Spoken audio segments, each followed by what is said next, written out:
is Namita Badami, and today me and my fellow puppeteers are doing a civic engagement skit. We incorporated comedy and funny information to make this presentation more engaging. Most people think puppetry is for kids, but it's actually for all age groups. We hope you enjoy this presentation.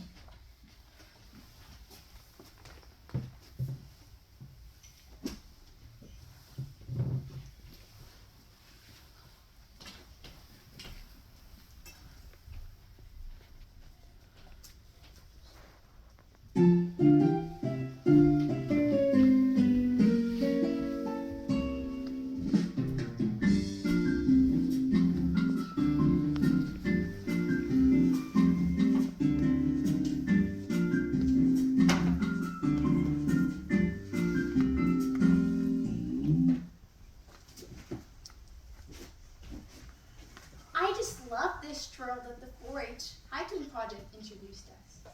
It's so peaceful, and being able to see a fox, rabbit, or even a squirrel once in a while is so amazing. I'm so glad that we have this available to us. But I read in the paper recently that we might not have it for long. There's a developer who wants to buy this property and put about 250 homes, a school, businesses, and roads all throughout this area. They'll be doing a feasibility study on it very soon. Oh no! Is there anything we can do about this? We need this open space. The animals need it. What can we do?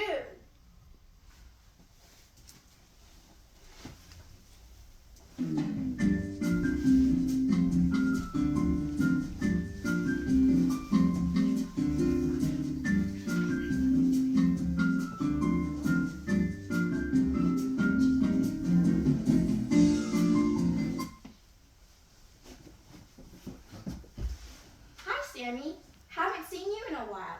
How are things going? Terrible, just terrible. Why? What's going on? Haven't you heard? They're going to take away our land. There won't be any place for us to hunt, get water, or live. It's awful, just awful. What do you mean? Where did you hear that? When? How? What? There were people walking along the trail, and I heard them talking about how the trail wouldn't be available to walk soon. And they were going to cut hundreds of houses here, and streets, and a school. Oh no, that is awful.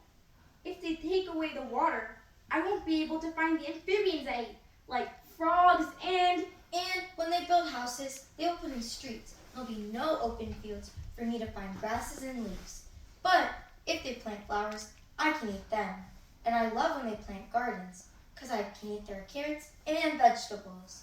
But they will cut down our trees, so Oliver, you'll have no place to nest or perch safely.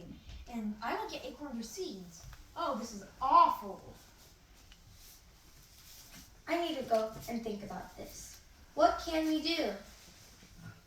Oh, I forgot. The worst part. They're also going to put in a big flea circus. What do you mean? I heard them say that they are also going to have the biggest and best flea circus in the area. They're going to have auditions to find the smartest and best fleas who can do the most tricks.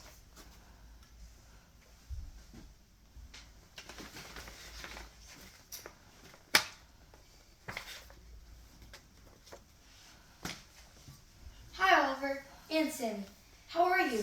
You both look pretty sad. What's going on?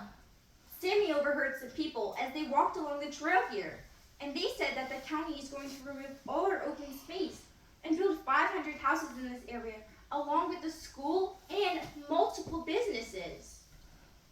And what's even worse, they're going to put in a big flea circus. What? A big flea circus? What are you talking about? Yes, they said this would be the biggest and best flea circus ever. They would audition all the fleas around to get the most talented fleas, the fleas with the most abilities. They're going to do a big fleas ability act. What? Could you possibly mean that they're going to be doing a feasibility study? A feasibility study? Is that different from what I said? Yes, Sammy. They do a feasibility study every time they're going to develop a big plot of land. They do a study of the land to find out everything about the land. They'll make it good for the development. Sammy, you were getting us all upset about something that wasn't even true. Sammy was telling a lie. I thought that's what I heard. It wasn't really a lie, it was an alternative fact. No, Sammy. There was no such thing as an alternative fact. It was a lie. Hey, let's get back and talking about this feasibility study. Do you know what they're thinking about doing? Sammy didn't hear everything. Just that they were going to put in hundreds of houses and streets, businesses, and even a school. Do you know when they're going to be done with this study? No, not really.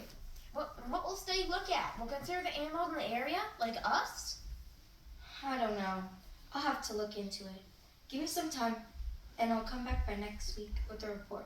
And Sammy, no more talk about a flea circus, okay? Okay.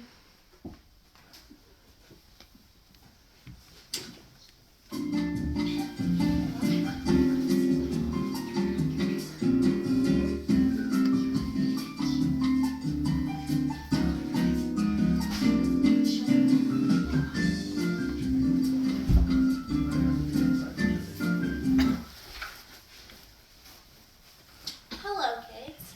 How can I help you today? Miss Mayor, we heard that they're going to develop a lot of land on the east side of town, and that they're going to be doing a feasibility study on the land. We want to know, what does that mean? A feasibility study is done to determine if the land is going to be profitable and safe, and also if it is suitable for the proposed property development. Will they consider the animals and trees on that property? Oh yes, they absolutely consider the animal profiles and the natural environment of the land, along with the forests, rivers, vegetation, and everything else like that. Well, what if developing that land will take away the food, water, habitat for lots of different animals? Would that stop the project? It could, if that's the only habitat known for that certain species of animal. I've known projects to be stopped by a certain species of water frog. Can people have any influence on getting a project stopped? If we know that there are certain animals in an area that need that land, can we provide information that might stop a project? Yes. The city council listens to people and looks at letters from others who write about feasibility studies. If you feel strongly about an area being developed, get a group of people together to present information about the land, and we will take your ideas into consideration. We know we have a water shortage in the area, and people use a lot of water for washing clothes, and showers, and even pools. Animals don't use that much. They should consider that. That is one thing to consider. And the power. I mean, animals don't use power at all, and power's gotten a lot more expensive. We are always looking for alternative sources of power. They should consider that as well. Yes, but a feasibility study will look at all those areas too. But remember, people need housing, and kids need schools, and businesses help pay taxes, which all helps to run our cities. We need to think about all of that. All right, we need to start talking to people about protecting our open space and the environment. We need to talk to a lot of people and groups. We can do that. We can talk to our 4-H club and our school PTA about keeping that land as open space, where the birds and animals there can continue to live and not be displaced because people want to live in that area.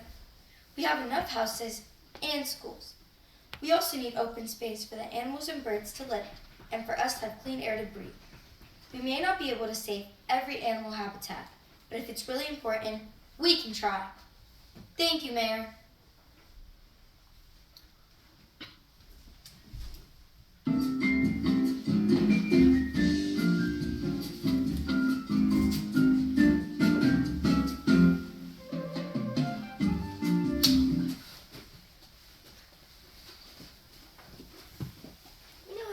We know that kids need schools. Sorry.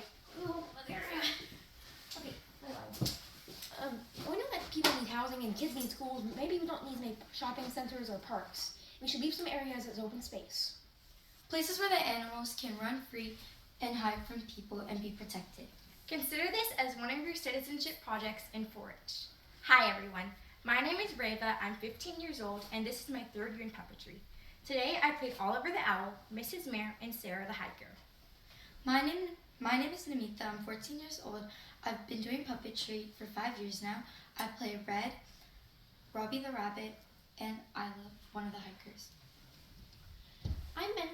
I'm Benjamin. I am 10 years old. This is my first year in puppetry, and I played Bob and Sammy the Squirrel.